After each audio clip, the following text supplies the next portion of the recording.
A very good afternoon, Team Zimbabwe, and welcome to Africa and Beyond Television Network. We are taking a look on the issue of mass deportations happening in South Africa, or which is starting to happen in South Africa. Recently, we saw the Minister of Home Affairs announcing that South Africa is considering upping inspections at workplaces by 50%. What it means is a lot of people will be affected at their workplaces, being it in farms, mines, restaurants, everywhere we are working as foreigners. So that is very important, because if you do not have the necessary documentation, you will be deported, especially if you are occupying a place or a position where South Africans should be easily occupying. So let us take a look onto key issues right here, because this is something which ZANU-PF hates or has been trying by all means possible to avoid, but it's happening. Let us start with this video. Vainda.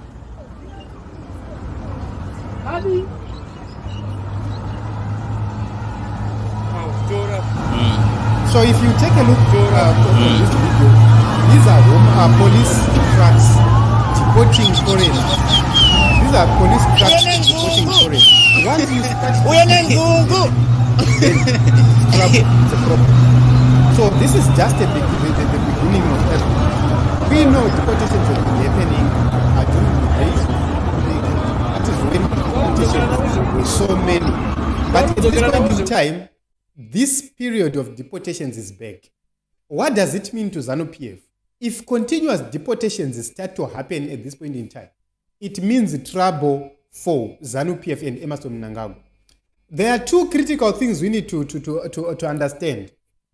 In the past, people were using the Limpopo River to cross into South Africa.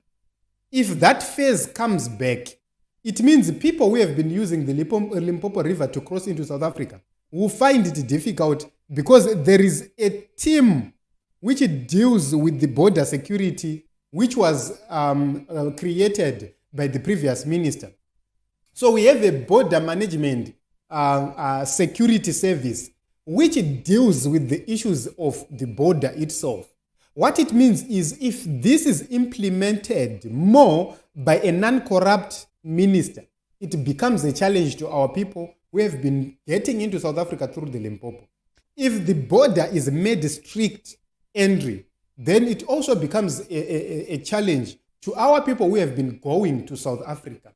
Then on another note, what is going to happen is they might bring a law which says if you are a visitor, you will need to prove that once you get into South Africa, you are not going to work. Which means if you are found even on passport working in South Africa, you will be deported and banned.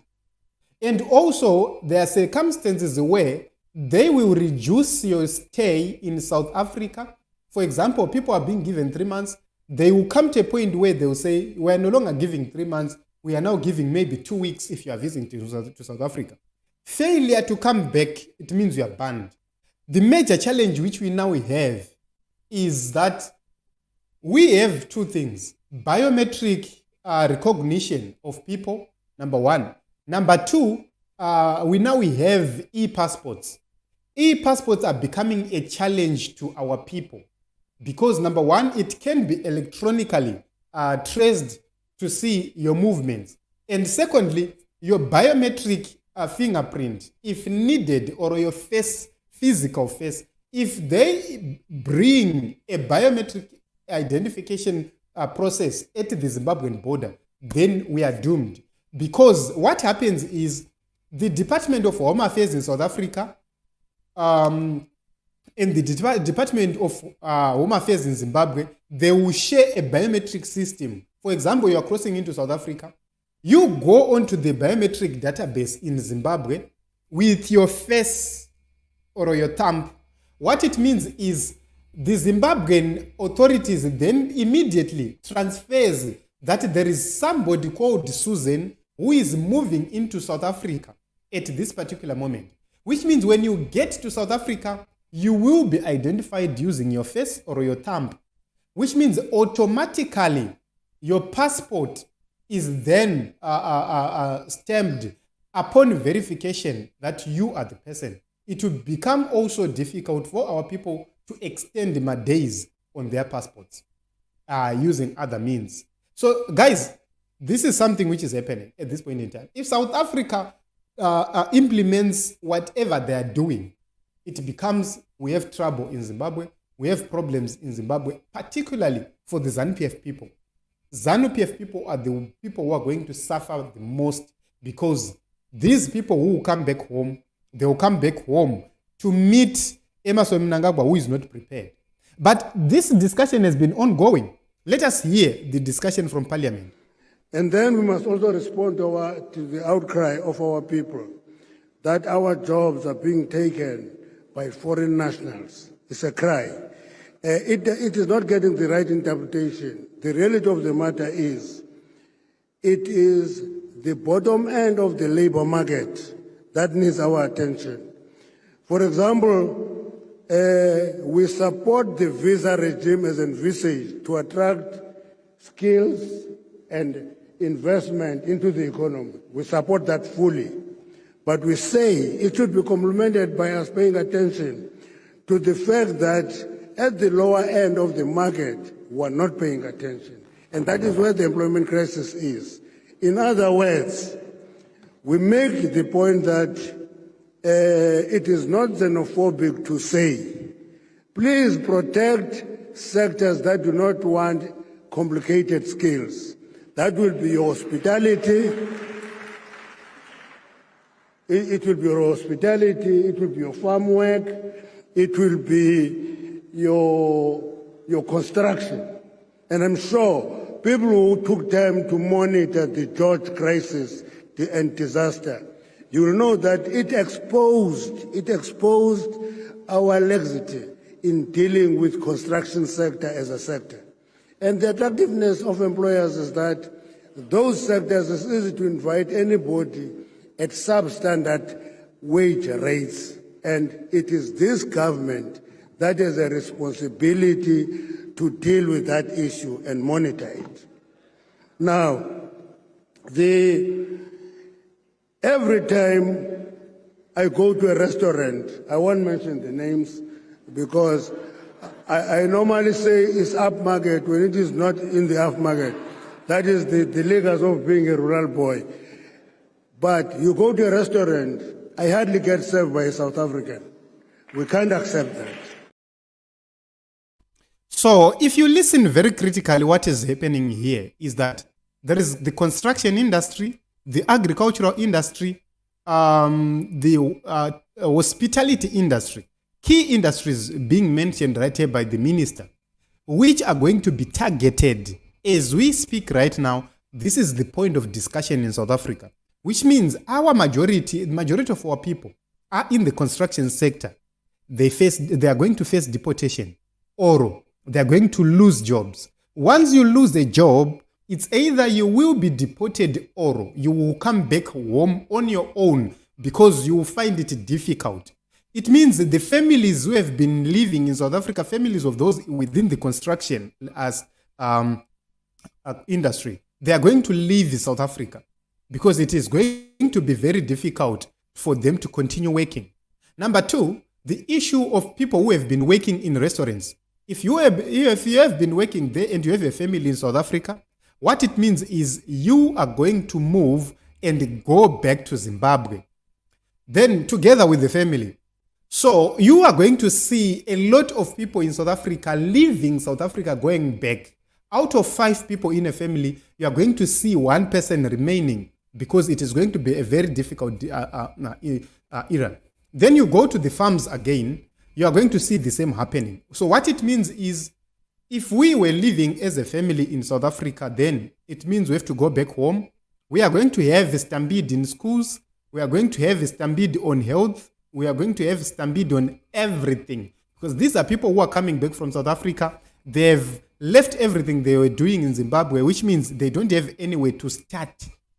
So this is what is happening. The strategy which is being used by the South African government is called a silent destruction strategy, where Emmerson Mnangagwa is going to find himself in a very difficult and tight position of many Zimbabweans who have been taken care of in other countries. They are coming back to Zimbabwe to face the few resources which Mnangagwa has been channeling to the Zimbabweans left there. What it means is a big disaster to this regime, because these are people who have been exposed to a better life in South Africa, where you can go to the hospital, get treated, where you have water, you have electricity, you have better schools for your children, and you have an income. And then you are now exposed to a Zimbabwe where you are finding it difficult to send your kids to school, to eat, to load shedding is happening like hell. There is no water. Everything is down in Zimbabwe. Then you come back to face such a situation. What does it mean? It means if the people say, oh man, taneta ngatipinde road, everybody will say yes, ngatipinde road. This is the reason why you are seeing this government panicking. So whatever which is happening, guys, this government is panicking. On the other hand, even if the Department of Home Affairs does not intervene, South Africans themselves are going to be getting more agitated.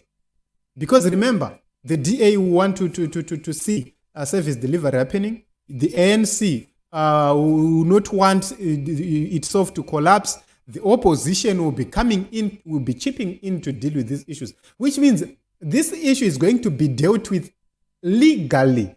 In the past, these things have been just being done randomly. But right now, you are going to see Parliament rising up, enacting laws which are going to prohibit key industries employing our own people to continue work in the South African economy.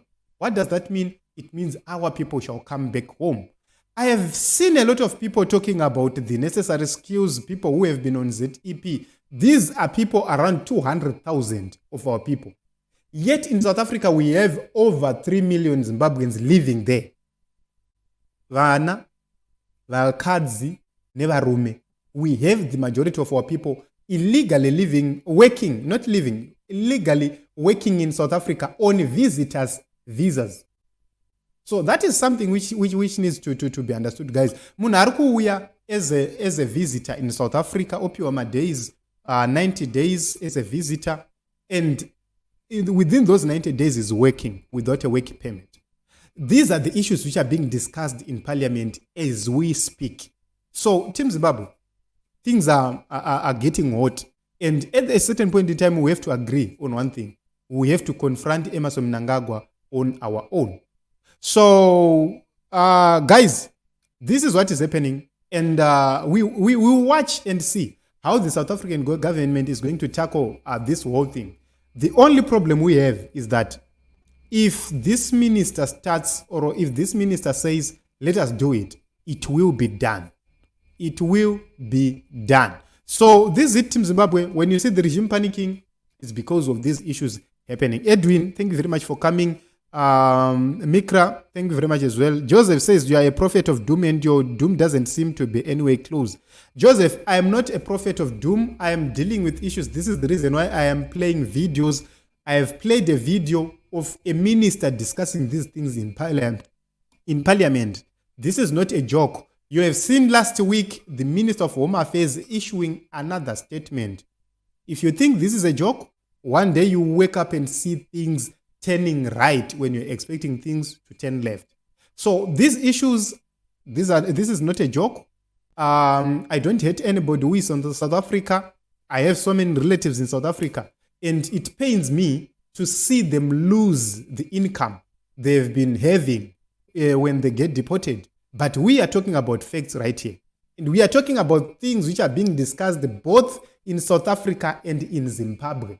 This whole issue at Trukutaranezwayo is also being discussed in a team, Mnangagwa, Pacharo. They are having this discussion. Guys, we are in trouble.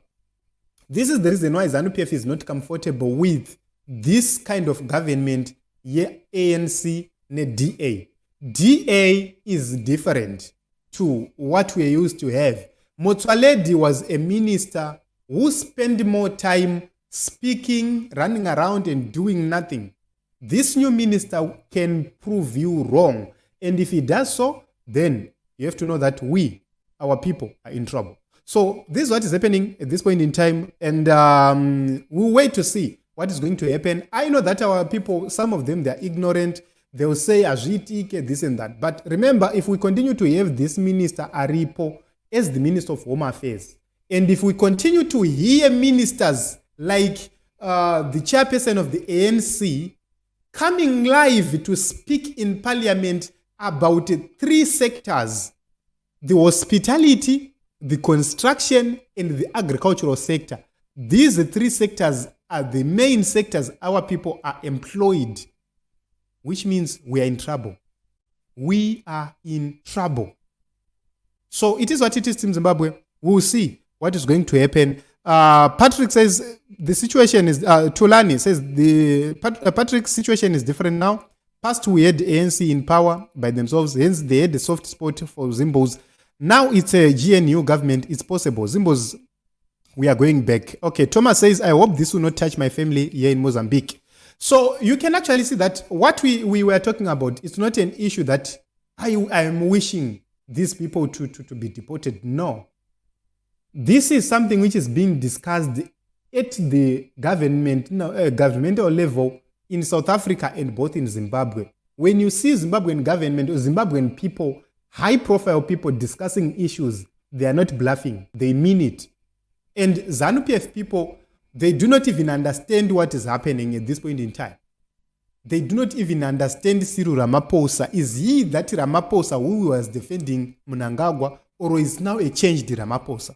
So it's a matter of time. We will see what is going to happen. But guys, those in South Africa, let us prepare. Let us put ourselves in better positions just in case kana zvinhu zvikadai. Inini, I would urge our people kuti kana one properties in South Africa, send them home. Say that panozoitika njada, you don't lose your properties. This is an advice. So it is what it is, Team Zimbabwe. We'll continue to watch and see. We'll continue to pray, and we'll see what is going to happen next.